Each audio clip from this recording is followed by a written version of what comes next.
मैं आवाज देना चाहता हूं बनारस की धरती से चलकर हमारे बीच पहुंचा हुआ एक ऐसा युवा कवि जिसे दमदार बनारसी कहते हैं। एक बार जोरदार तालियों से स्वागत करिए दमदार बनारसी का।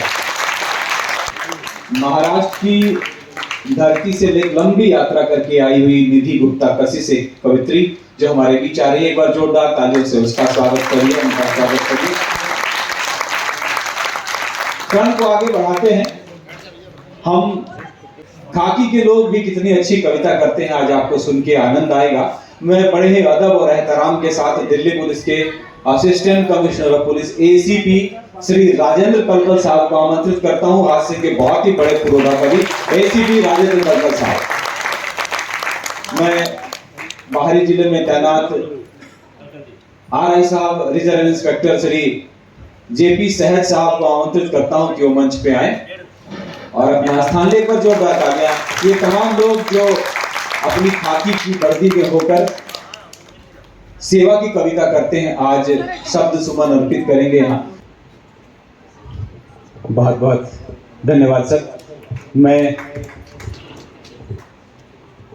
आग्रह करना चाहता हूँ आदरणीय प्रोफेसर एमएन हुड्डा सर से कि चूंकि आज का एक कार्यक्रम आपके सभागार में हो रहा है, आदरणीय डीसीपी सर मुख्य अतिथि के रूप में इस सभागार में उपस्थित हैं, तो एक प्लांटर के साथ सर का स्वागत करने के लिए मैं आग्रह करता हूं इस प्रबंधन महाविद्यालय के प्राचार्य और निदेशक भारतीय विद्यापीठ इंजीनियरिंग संस्थान प्रोफेसर एमएन हुड्डा सर को कि वो आए और डीसीपी सर को एक प्लांट भेंट कर उनका स्वागत और अभिनंदन करने की कृपा करें।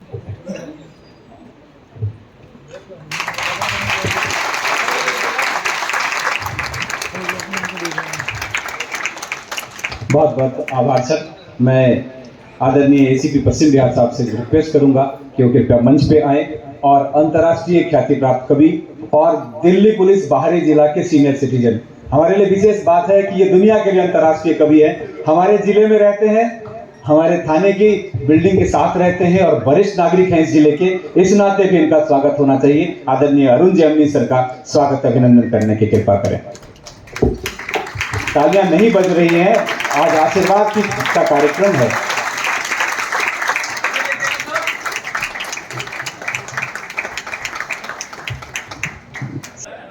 ये मुझे सीधा सीधा बूढ़ा नहीं कहना चाह रहा था बस, लेकिन इरादा वही था। हाँ नहीं, वरिष्ठ नागरिक वोट किसे कहें? शिष्ट भाषा में वरिष्ठ नागरिक कहें, वैसे हरियाणा में तो बूढ़ा ही कहें जी। बोले जी हमने आप आ गए सब। देखो जी, पुलिस जब प्रेम से बुलाती है तो आ जाना चाहिए, दूसरे ढंग से बुलाए तो इससे अच्छा आ जाओ भाई। इसलिए हम आए प्यार के साथ। एसीपी साहब की भी उपस्थिति है, उन्हें भी प्रणाम करता हूँ। थोड़ी देर हंसेंगे जी, बस कोई टेंशन वाली बात नहीं सर। आदरणीय डीसीपी साहब, थोड़ी देर हंसने का काम है, बस कोई टेंशन नहीं। और हंसने के लिए हमें कहीं जाना नहीं पड़ता। वो पुलिस के सिपाही को छुट्टी चाहिए थी, पहुंच गए एसएचओ साहब के पास, बोले छुट्टी चाहिए। बोले बहुत काम है, छुट्टी नहीं मिल सकती। बोले जी छुट्टी तो मैं लेकर रहूँगा। बोला अच्छा एक सवाल का जवाब दे दे, छुट्टी दे दूंगा। बोले सवाल कुछ भी पूछ लो। बोला अच्छा ये बता, कटप्पा ने बाहुबली को क्यों मारा? ये अंतर्राष्ट्रीय सवाल पूछ लिया जी उससे। बोली ये बता, कटप्पा ने बाहुबली को क्यों मारा? बोले हो सकता है बाहुबली ने कटप्पा को छुट्टी देने से मना कर दिया। तो कुछ देर आनंद के साथ बिताओ जी। और जब भी किसी वरिष्ठ नागरिक को हंसते हुए देखते हैं तो वैसे भी ऊर्जा और आ जाती है। और हमारे वरिष्ठ नागरिक तो मेरे बाबा जो है वो आंख में दवाई डलवाते थे सर, और वो टाइम निश्चित था, शाम को 4 बजे दवाई डलेगी, 4 बजे ही डलेगी। ये नहीं को 3:45 डाल दिया 4:15 ना, टाइम के पाबंद थे। अच्छा एक दिन आंख में दवाई मैं डाला करता था, एक दिन मैं गया हुआ था।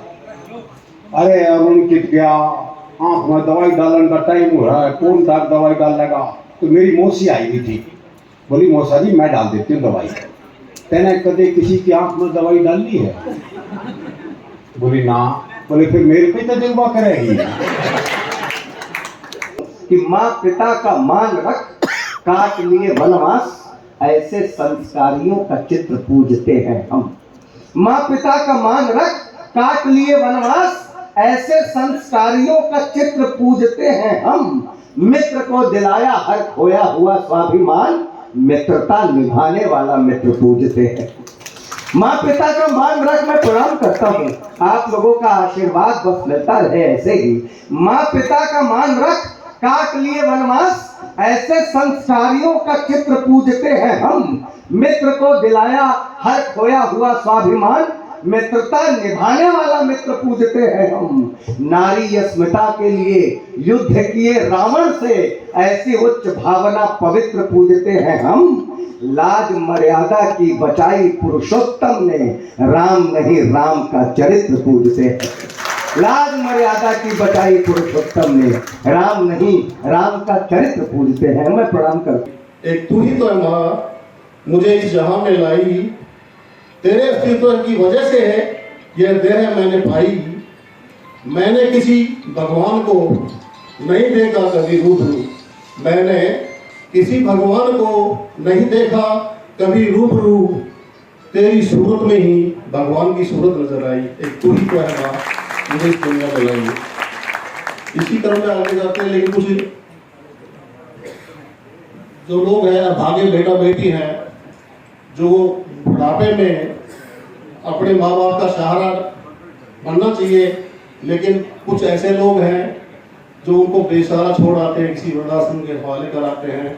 तो वृद्धाश्रम में बेटा और बहू अपनी एक बूढ़ी माँ को छोड़ के जा रहे हैं, बाप को छोड़ के जा रहे हैं। बूढ़ी हो चुकी आंखें पथरा सी गई है, बेटे बहू के दिल पत्थर के होते देखकर। बूढ़ी हो चुकी आंखें पथरा सी गई हैं, बेटे बहू के दिल पत्थर के होते देखकर। बूढ़ी हो चुकी आंखें एकदम जड़ सी हो गई हैं, बूढ़ी हो चुकी आंखें एकदम जड़ सी हो गई है। ढूंढ रही है बेटे के चेहरे पर वो बचपन की मासूमियत, ढूंढ रही है बेटे के चेहरे पर वो बचपन की मासूमियत, पर वो नहीं है झलकती, पर वो नहीं है झलकती। बूढ़ी हो चुकी आंखें अब तो सुन सी हो गई हैं, बूढ़ी हो चुकी आंखें अब तो सुन सी हो चुकी हैं।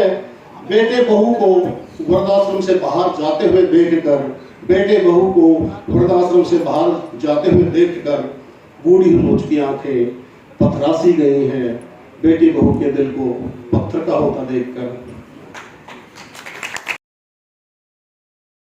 कांटों में रहकर भी हम बेजार नहीं हो सकते हैं, कि कांटों में रहकर भी हम बेजार नहीं हो सकते हैं। मातृभूमि पे किंचित अपनी भार नहीं हो सकते हैं, और हम वर्दी के लोग वतन पे जान छिड़कते रहते हैं, कि हम वर्दी के लोग वतन पे जान छिड़कते रहते हैं। कुछ भी हो सकते हैं पर गद्दार नहीं हो सकते।